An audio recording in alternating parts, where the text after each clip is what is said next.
আপনারা জানেন যে মুখ্যমন্ত্রী শুভেন্দু অধিকারীর অনুমোদনে পশ্চিমবঙ্গ বাংলাদেশ সীমান্ত অরক্ষিত এলাকায় কাঁটাতারের বেড়া নির্মাণের কাজ দ্রুত শেষ করার নির্দেশ দিয়েছে।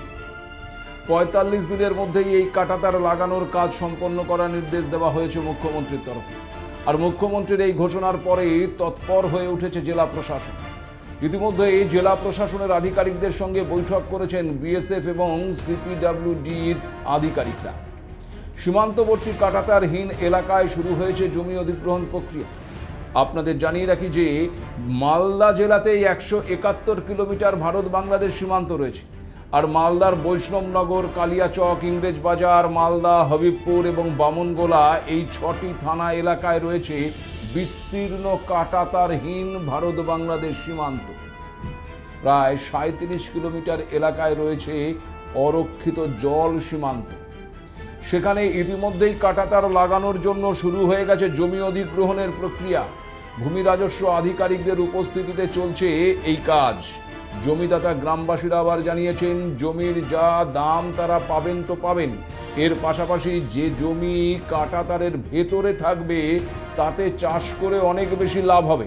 কারণ তাদের অভিযোগ, দিনের পর দিন ওই বাংলাদেশিরা ধান কেটে নিয়ে চলে যায়, জমিতে জল দেওয়ার পাম্প সেট চুরি করে নিয়ে চলে যায়। ঘটে অনুপ্রবেশ, গরু পাচারের মতন ঘটনা। কাঁটাতারহীন এলাকায় প্রতিটি রাত তাদের আতঙ্কে কাটাতে হয়। হবিবপুর ব্লক ভূমি রাজস্ব আধিকারিক জানিয়েছেন, জমির যা দাম তার থেকে বেশি দাম দেওয়ার সিদ্ধান্ত নিয়েছে সরকার। স্বাভাবিকভাবেই এই সমস্ত এলাকায় কাঁটাতার হওয়ায় খুশি এখন গ্রামবাসীরা। ফলে উত্তরবঙ্গের ডুয়ার্স থেকে শুরু করে দক্ষিণবঙ্গের সুন্দরবন পর্যন্ত বসবাসকারী সাধারণ মানুষ এবং ভারতীয় কৃষকদের মধ্যে এই মুখ্যমন্ত্রী শুভেন্দু অধিকারীর সিদ্ধান্তে ইতিবাচক সাড়া দেখা গেছে।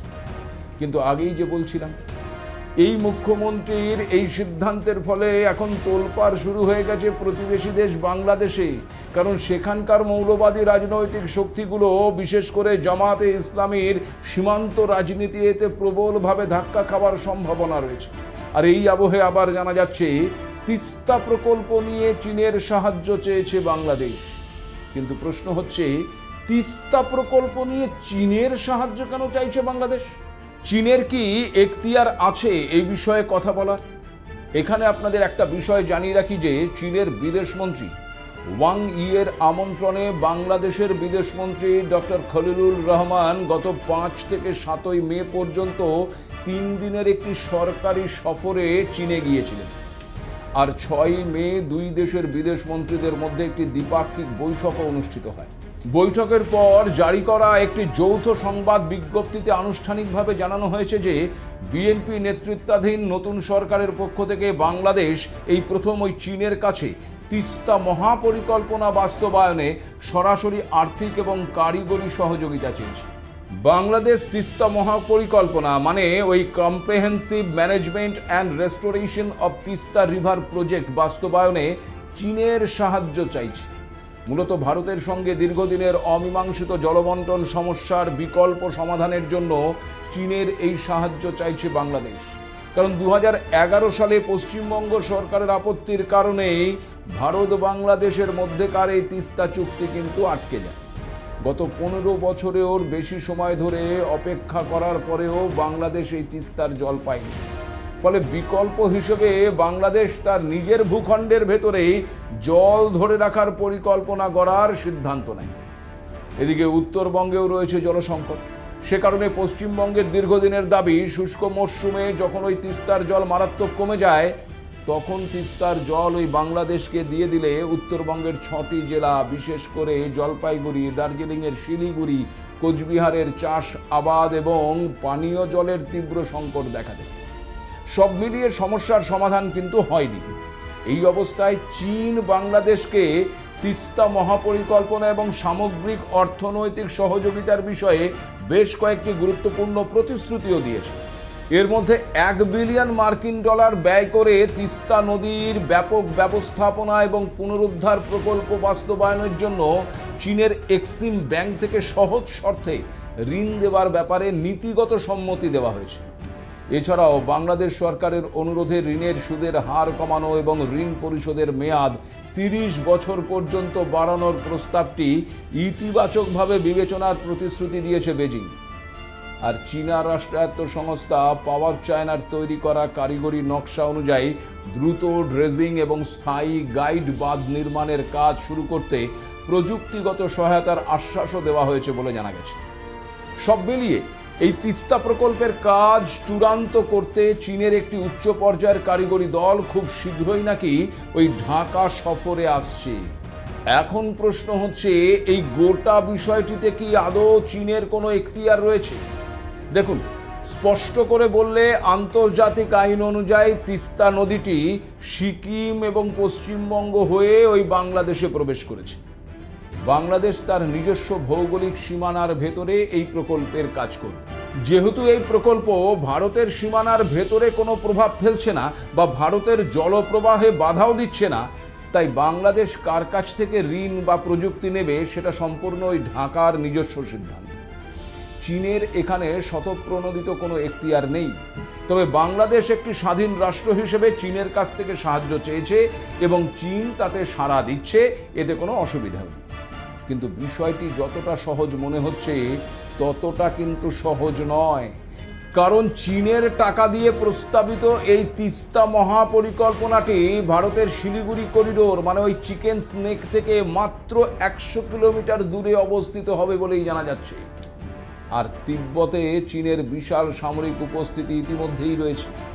এখন যদি বাংলাদেশের উত্তর সীমান্তে চীনা ইঞ্জিনিয়ার, ড্রোন প্রযুক্তি স্থায়ীভাবে উপস্থিতি তৈরি হয়, তবে যুদ্ধের মতন পরিস্থিতিতে ভারতের উত্তর এবং পূর্ব উভয় দিক থেকেই কিন্তু চীনা নজরদারির মুখে পড়বে। তাই এখানে চীনের বিপুল উপস্থিতি ভারতকে কিন্তু ক্ষুব্ধ করে তুলতে পারে। আর এর ফলে ভারতের সঙ্গে বাংলাদেশের ট্রানজিট বাণিজ্য এবং অন্যান্য অমীমাংসিত সীমান্ত সমস্যার সমাধান আরও জটিল হয়ে যাবার সম্ভাবনাও রয়েছে। আর দুটি পরমাণু শক্তিধর প্রতিবেশী দেশের ভূ রাজনৈতিক লড়াইয়ের মাঝে বাংলাদেশ একটি ব্যাটল গ্রাউন্ড বা যুদ্ধক্ষেত্রে পরিণত হতে পারে। তাছাড়া চীনা প্রকল্পগুলোর একটি সাধারণ প্রবণতা হলো মাঝপথে নানাবিধ কারণ দেখিয়ে প্রকল্পের খরচ এবং সময় আরও বাড়িয়ে দেওয়া। যদি $1 বিলিয়ন এই প্রকল্প শেষ হতে $2 বা $3 বিলিয়ন লেগে যায়, তবে বাংলাদেশের ওপর যে ঋণের বোঝা মারাত্মকভাবে চাপবে তা বলাই যায়, যা ওই বাংলাদেশের অর্থনীতিকে কিন্তু একেবারে খাদের কিনারায় দাঁড় করিয়ে দিতে পারে, যেমন অনেকটা ওই শ্রীলঙ্কার ক্ষেত্রে হয়েছিল। এর পাশাপাশি আবার চীনের সঙ্গে পাকিস্তানের দীর্ঘদিনের গভীর কৌশলগত বন্ধুত্ব রয়েছে। ভারতের সীমান্তের এত কাছে সেই পাকিস্তানের বন্ধুর অবস্থানটাও কিন্তু ভারতের কাছে চিন্তার কারণ হতে পারে। কারণ বাংলাদেশ একদিকে যেমন চীনের সঙ্গে সখ্যতা গড়ে তুলছে, তেমন আবার পাকিস্তানের সঙ্গেও নতুন করে সম্পর্ক তৈরির ইঙ্গিত পাওয়া যাচ্ছে। বাংলাদেশের যে সিভিল সার্ভিসের প্রশিক্ষণ হওয়ার কথা ছিল এই ভারতের মসুরিতে, হঠাৎ সেই সিদ্ধান্তের বদল করে কেন পাকিস্তানের লাহোরকে বেছে নিল বাংলাদেশ? তারেক সরকারের আমলে কেনই বা ঢাকায় যাচ্ছে ওই পাক বায়ু সেনা কর্তারা? ভূ রাজনৈতিক প্রেক্ষাপটে এই মুহূর্তে কোন দিকে গড়াচ্ছে ভারত বাংলাদেশ দ্বিপাক্ষিক সম্পর্ক? দেখুন, দীর্ঘ বহু বছর ধরে ভারতের মসৌরিতে প্রশিক্ষণ নিয়ে আসছে বাংলাদেশের সিভিল সার্ভিসের উচ্চ পদস্থ কর্তারা।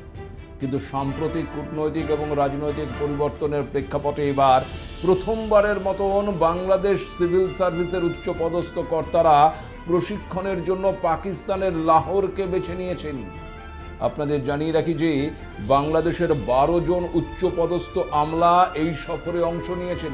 এর মধ্যে একজন অতিরিক্ত সচিব এবং 11 জন যুগ্ম সচিব রয়েছেন।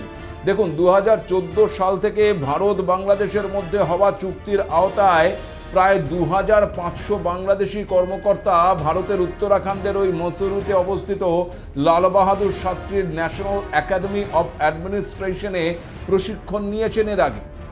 তবে 2024 সালের 30 এপ্রিল স্বাক্ষরিত সর্বশেষ চুক্তিটির মেয়াদ 1 বছর পর শেষ হয়ে যায়।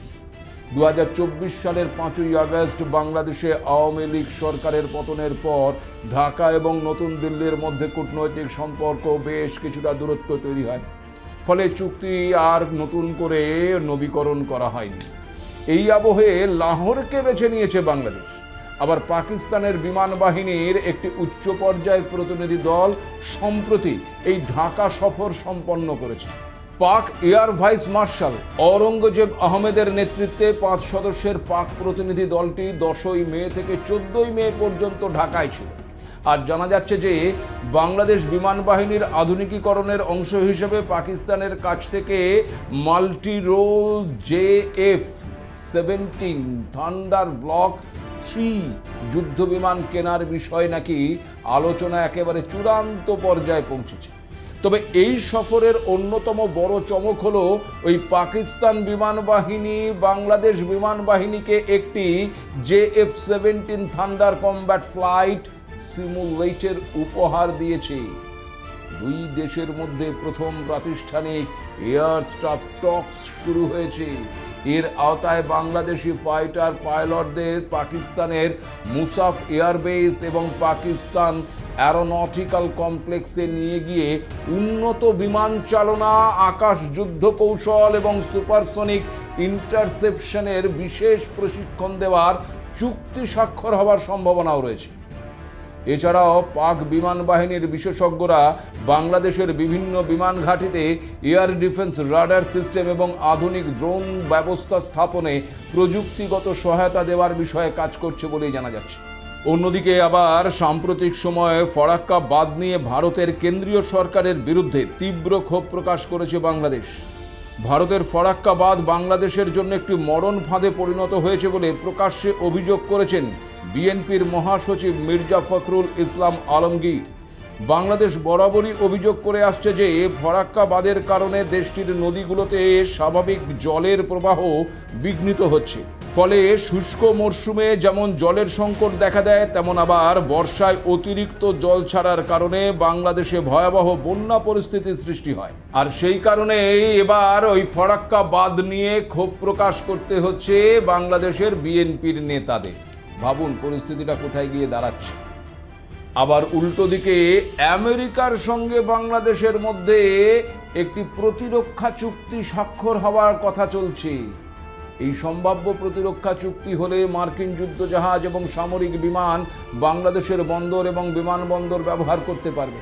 বিশেষ করে চট্টগ্রাম এবং মাতারবাড়ি বন্দর গুরুত্বপূর্ণ হতে পারে।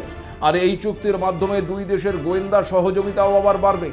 এর ফলে বঙ্গোপসাগরে যুক্তরাষ্ট্রের উপস্থিতি বাড়ায় ভারত এবং চীনের মধ্যে নতুন ভূ রাজনৈতিক উত্তেজনা কিন্তু তৈরি হতে পারে। তাহলে কি শেখ হাসিনার আশঙ্কায় সত্যি ছিল? কারণ বাংলাদেশের প্রাক্তন প্রধানমন্ত্রী শেখ হাসিনা আগেই অভিযোগ করেছিলেন যে যুক্তরাষ্ট্র ওই সেন্ট মার্টিনে সামরিক ঘাঁটি গড়তে চায়, যদিও তখন ওয়াশিংটন তা পুরোপুরি অস্বীকার করেছিল। দেখুন, এটা ঠিক যে ওই যুক্তরাষ্ট্রের পক্ষ থেকে এখনো পর্যন্ত ওই সেন্ট মার্টিনে কোনো স্থায়ী সামরিক ঘাঁটি বা সার্বভৌমত্ব দাবির কোনো প্রমাণ পাওয়া যায়নি। তবে দুটি চুক্তির মাধ্যমে ওয়াশিংটন যে সুবিধেগুলো পেতে যাচ্ছে তা মূলত কোনো স্থায়ী ঘাঁটি না বানিয়েও বাংলাদেশের পরিকাঠামো ব্যবহার করে একই সামরিক উদ্দেশ্য পূরণের পথ কিন্তু তৈরি হয়ে যাচ্ছে। কারণ পেন্টাগন এখন আর বিশ্বের কোথাও বিপুল অর্থ খরচ করে নতুন স্থায়ী সামরিক ঘাঁটি গড়ার চেয়ে লজিস্টিক অ্যাক্সেস নীতিতেই বেশি বিশ্বাসী। আর এর ফলেই ওই ACSA চুক্তির মাধ্যমে মার্কিন যুদ্ধজাহাজ এবং বিমানগুলো চট্টগ্রাম এবং মাতারবাড়ি বন্দরের মতন প্রস্তুত পরিকাঠামো ব্যবহার করতে পারে। আর সেন্ট মার্টিনে নতুন কোনো ঘাঁটি না বানিয়েও যুক্তরাষ্ট্র বঙ্গোপসাগরে তার পূর্ণ সামরিক কার্যক্রম পরিচালনা করার সুবিধাটাও পেয়ে যাবে। এদিকে ভারত আবার কোয়াড জোটের অংশীদার হিসেবে ভারত মহাসাগরে চীনা প্রভাব ঠেকাতে মার্কিন উদ্যোগকে সমর্থন করে। তবে মার্কিন যুদ্ধজাহাজ এবং গোয়েন্দা ব্যবস্থা ভারতের একেবারে দোরগোড়ায় স্থায়ীভাবে সক্রিয় হওয়াটা কিন্তু ওই নয়াদিল্লির জন্য একেবারেই স্বস্তিদায়ক নয়। এর ফলে দক্ষিণ এশিয়ায় ভারত, চীন এবং যুক্তরাষ্ট্রের মধ্যে একটা জটিল এবং ত্রিদেশীয় সামরিক উত্তেজনা তৈরি হওয়ার আশঙ্কা কিন্তু প্রবলভাবেই লক্ষ্য করা যাচ্ছে। আর এই সামগ্রিক ঘটনায় আরও একটি প্রশ্ন আসছে যে ভারতকে কি কোনোভাবে কোণঠাসা করার চেষ্টা চলছে ডিপ স্টেট? আর সেই কাজে অন্যতম সাহায্যকারী দেশ হচ্ছে এই বাংলাদেশ। কারণ দেখুন, ভারত মহাসাগরের চারপাশে শ্রীলঙ্কা, মালদ্বীপ এবং মায়ানমারের পর এবার বাংলাদেশের মাতারবাড়ি এবং চট্টগ্রাম বন্দরের মতন কৌশলগত অবস্থানে অর্থনৈতিক এবং পরিকাঠামোগত নিয়ন্ত্রণ বাড়িয়ে ভারতকে এক ধরনের ঘেরাও করার নীতি এমনিতেই কিন্তু এই চীনের রয়েছে। বাংলাদেশের সাম্প্রতিক রাজনৈতিক পরিবর্তনের পর পাকিস্তানের বিমান বাহিনীর উচ্চ পর্যায়ের সফর এবং যুদ্ধবিমান বিক্রির আলোচনা ভারতের নিরাপত্তা বলয়ের জন্য বেশ উদ্বেগের। কারণ সব মিলিয়ে যে চিত্রটা উঠে আসছে তা নিছক কিছু বিচ্ছিন্ন কূটনৈতিক ঘটনা নয়, বরং দক্ষিণ এশিয়ার এক নতুন ভূরাজনৈতিক সমীকরণের ইঙ্গিত। একদিকে চীন তার অর্থনৈতিক প্রভাব বিস্তার করতে চাইছে, অন্যদিকে পাকিস্তান সামরিক সহযোগিতার দরজা খুলে দিচ্ছে, আর যুক্তরাষ্ট্র তার কৌশলগত উপস্থিতি বাড়াতে চাইছে লজিস্টিক অ্যাক্সেসের পথে। এই ত্রিমুখী চাপের মাঝে বাংলাদেশ নিজেকে একটি স্ট্র্যাটেজিক ব্যালেন্সার হিসেবে তুলে ধরার চেষ্টা করছে।